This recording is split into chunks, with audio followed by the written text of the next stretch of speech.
Alright, DJI forum, and quite probably more specifically DJI Osmo Action users. It's David Harry here doing one of my preliminary tests. Now, as you can see, with it being quite dark, it's getting towards the end of the day and it's very cloudy. This most certainly is not a picture test. What it is, this is a microphone audio test, and very specifically with the DJI Osmo Action with the Cynova audio interface and a RODE VideoMic NTG, which is the brand new microphone that's just been released. So what it is, this is highly likely to be the very first ever recording that anyone's ever done with the combination of an Osmo Action and the RODE VideoMic NTG. So what it is, I've just come out to do a couple of quick tests so I can get a bit of a handle on how it's all sounding and whatnot. But I thought, well, you know what, I might as well do this and kind of like, you know, aim it at the forum, because there may well be a bunch of Action users on the forum who may be interested in this microphone. So yeah, this is going to give you a very quick like taster of what this mic's all about. Now, this is not a full-blown review or anything like that. This is just me doing one of my prelims, so I've got some dialogue to have a quick listen to. But nonetheless, hopefully it could be of use to some of the people out there who have got Actions. Now, obviously, what I'm going to do once I've worked out the best settings for everything to do with this microphone, it's going to get tested with a ton of stuff, including the Pocket and the Action. So I will be doing full-blown reviews, very specifically one for the Action and one for the Pocket with this particular microphone. But like I say, right now I just needed to get out and do some stuff.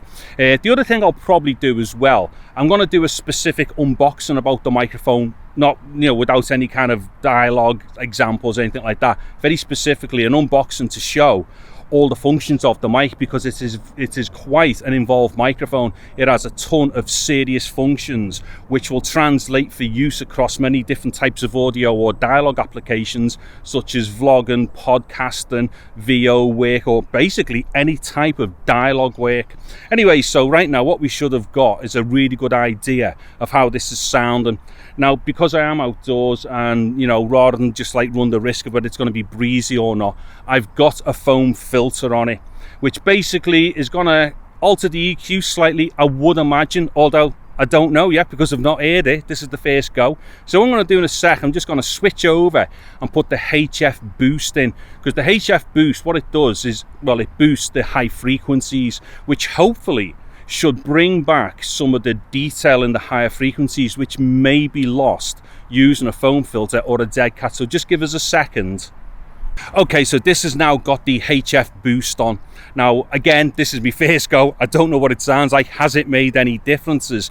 Was it okay in the first place, or did it need the HF boost in?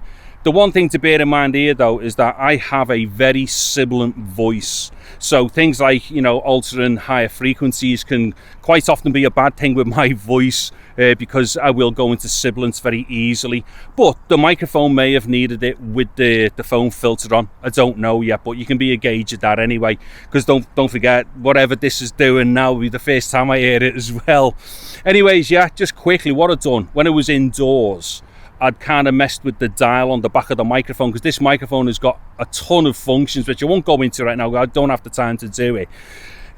But one of the functions is it has a variable gain on the back. Now, of course, with the Action not having any gain structure whatsoever, or the Cynova audio interface doesn't have it either, it's going to be really useful to have a gain structure before you go in. You don't normally get those on a microphone, but this one's got it, so hopefully this is going to be ace. Anyway, so what I've done before I come out, I got a level on the back, which was kind of, yeah, thereabouts there. But a couple of things to bear in mind here, though. The Cynova audio interface, as we all know, just is not the best audio interface in the world, so it is going to be hampering the results somewhat.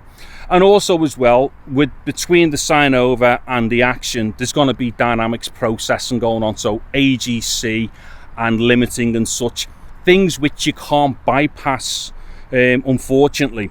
Now, the thing is, although you can set a manual level going in, it still will be subject to these things. So hopefully I've put it in relaxed enough so it doesn't get swamped by the dynamics processing of the camera. Now, all the way through this so far, I will have been doing my usual resumming and gaining in post with a slight limiter on. So what I'm going to do right now is, what we're hearing here is the level exactly as it's gone in. So this will just give you an idea of the actual native recording level of this particular setup right now. So what I'm going to do is right now, I'm back up to my processed version. Now when I say processed version, I obviously just mean re-leveling, that's all. So raise it up with a bit of limiting so I can get it as close to 0 as possible. Most certainly no heavy dynamics processing like compression, and definitely no EQ. So what you're hearing here is definitely true to life and is exactly as it's gone in near enough, except for re-summing in post, which re-leveling is like, you know, the least that you would do when you're actually doing anything in post anyway. But like I say, you know, the only problem here is the, you know, the interface, the Cynova, and, you know, the functionality or lack of functionality to do with gain and such, and the AGC and stuff that the Action applies. But nonetheless, you know, you will always get a better result with a better microphone, even if you've got those things in the signal chain that are hampering the audio recording. Anyways, yeah, this was meant to be a real quick test, and I've gone on yammering like a complete and utter mad person again. All right, so I'm going to shoot off with this one now. Now, hold on, let's just make sure I don't slip down here because it's really muddy and wet. Right, so anyways, yeah, like I say, this particular recording, it's on YouTube, but as a hidden file. I'll only have linked this just for use on the DJI forum. Yeah, so I'm going to be really interested to hear what people might think of this one. Like I say, there will be an unboxing that I will put on the forum as well. So although this isn't a DJI product, I will put the unboxing of it on the DJI forum, because I think it's going to be massively interesting to a lot of people who use like the Pocket or the Action and whatnot. And then what I will do in the future, I'm going to be doing very specific videos to do with this mic and just the Action, and also this mic and the Pocket and whatnot. So again, all this stuff will go up on the forum. Anyways, yeah, so let us know in the comments and whatnot, or comment to this video what people might think about this and whether they think it's all right and whatnot. Anyways, I'm David Harry. Thank you very much for watching this video. Take care and goodbye now.